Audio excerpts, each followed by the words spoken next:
तो हरियाणा में भी लगातार अब कोरोना के मामले जो हैं वो बढ़ते हुए नजर आ रहे हैं। हरियाणा में अब कुल कोरोना के आंकड़ों संख्या की अगर बात की जाए तो 58 तक पहुंच चुकी है मरीजों की संख्या, और सबसे ज़्यादा मामले गुरुग्राम में सामने आए हैं।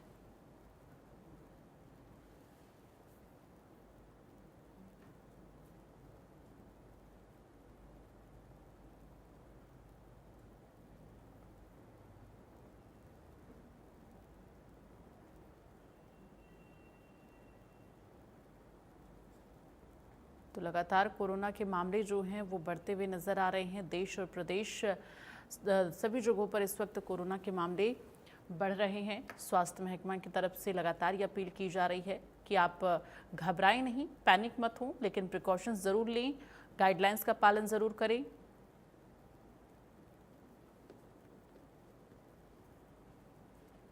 और इस वक्त देवेंद्र कौशिक हमारे साथ जुड़ गए हैं, फरीदाबाद ब्यूरो चीफ और फरीदाबाद सीएमओ इस वक्त देवेंद्र कौशिक के साथ मौजूद हैं। देवेंद्र, आप जरा बातचीत करके हालातों के बारे में जानकारी लीजिए, चूंकि कोरोना के मामले लगातार बढ़ रहे हैं। बिल्कुल निश्चित तौर से देखिए, फरीदाबाद में कोरोना के मामले लगातार बढ़ रहे हैं और अगर पिछले 2 दिन की भी बात करें तो 5 मामले सामने आए हैं और अब जो कोरोना पॉजिटिव के मामले 21 पर फरीदाबाद का आंकड़ा पहुंच चुका है। हमारे साथ में फरीदाबाद के civil surgeon doctor Jayant Ahuja हैं, उनसे बात कर लेते हैं। सर, मामले लगातार फरीदाबाद में बढ़ते हुए दिखाई दे रहे हैं, क्योंकि हरियाणा में अगर देखा जाए तो दूसरे नंबर पर फरीदाबाद पहुंच चुका है। कैसे देख रहे हैं इन मामलों को?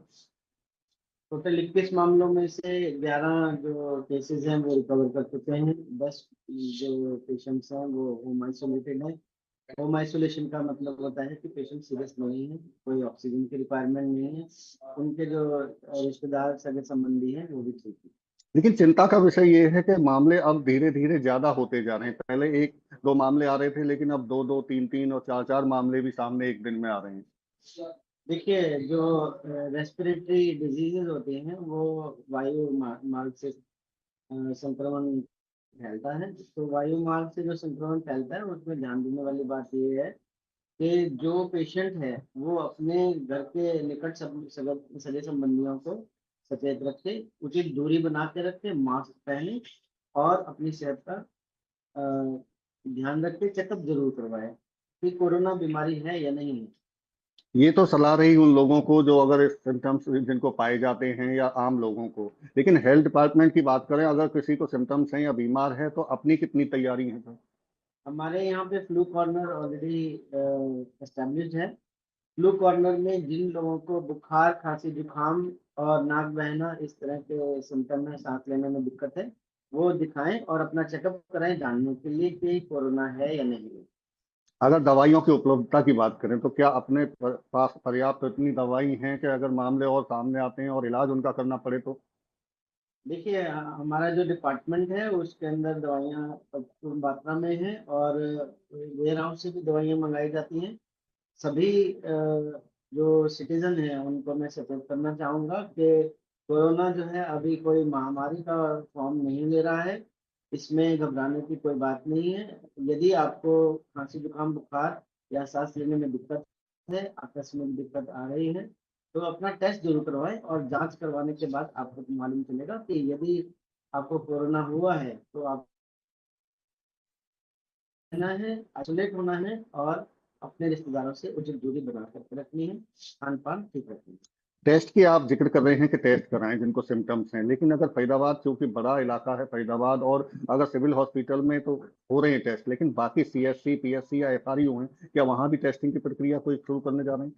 देखिए, हमारे जो एफआरयू और सीएचसी पीएचसी हैं उसके अंदर टेस्टिंग की फैसिलिटी दी गई है। वहाँ से टेस्ट सैंपल कलेक्ट करके उसके बाद लैब में जांच किया जाता है।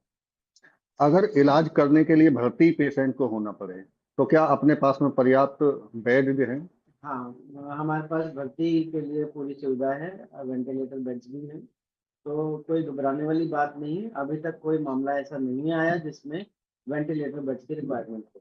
हम देख रहे हैं क्योंकि सेंट्रल गवर्नमेंट और स्टेट गवर्नमेंट की तरफ से भी एडवाइजरी जारी की गई, तो अगर प्राइवेट हॉस्पिटल्स की और लैब्स की बात करें तो उनको लेकर कोई मीटिंग या उनको कोई आपने डायरेक्शन दिए हों? प्राइवेट हॉस्पिटल्स की मीटिंग में आईएमए को मैसेज किया गया है और मीटिंग लेकर के उनको सचेत किया गया है कि कोरोना के जो मामले हैं उसमें टेस्टिंग बढ़ाएं और यदि कोई संक्रमित पाया जाता है तो उनका जानकारी स्वास्थ्य विभाग को जरूर दें। सर एक आखिरी सवाल आपसे है, क्योंकि जिस तरह से सेकेंड वेव आई थी और ऑक्सीजन की बहुत ज्यादा परेशानी हमने देखी थी कि ऑक्सीजन नहीं मिल पा रही थी, तो क्या अपने पास इतनी सफिशियंट अब ऑक्सीजन प्लांट या उसकी मात्रा है अपने पास? हमारे पास ऑक्सीजन की भरपूर मात्रा है। हमारे जो सिलेंडर्स हैं वो पाइपलाइन के साथ कनेक्टेड हैं और सफिशिएंट क्वांटिटी में ऑक्सीजन अवेलेबल है।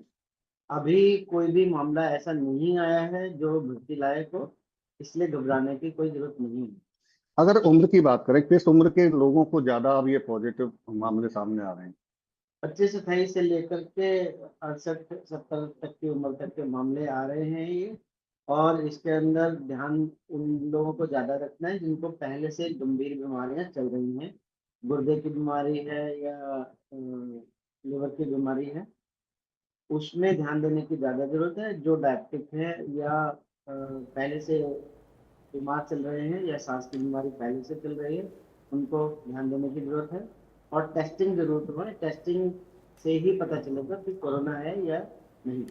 बिल्कुल, हमारे साथ में civil surgeon doctor Jayant Ahuja जुड़े हुए हैं, जो साफ तौर से बता रहे हैं कि किन सिम्टम्स जब अगर आपको हैं तो आपको टेस्ट कराने हैं, और इसके साथ साथ में आपको खान पान के साथ में बचाव भी रखना है। अगर आपको कोरोना पॉजिटिव अगर हो गए हैं तो परिवार के लोगों से भी अपनी दूरी बना के रखें। लेकिन इसके साथ साथ में अच्छी बात यह है कि अभी तक कोई भी पेशेंट एडमिट नहीं है और घर पर रहकर ही अपना वो इलाज करा रहा है, और उसमें से भी अब मात्र फरीदाबाद में 10 ऐसे मामले हैं जो फिलहाल पॉजिटिव हैं, 11 मामले ठीक हो चुके हैं। जी बिल्कुल, तो स्थितियां जो हैं वो क्रिटिकल नहीं है, लेकिन लोगों को सजग और सतर्क रहना होगा। तमाम जानकारी के लिए बहुत बहुत धन्यवाद देवेंद्र आपका।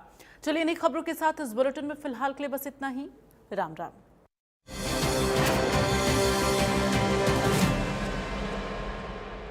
जब 3 साल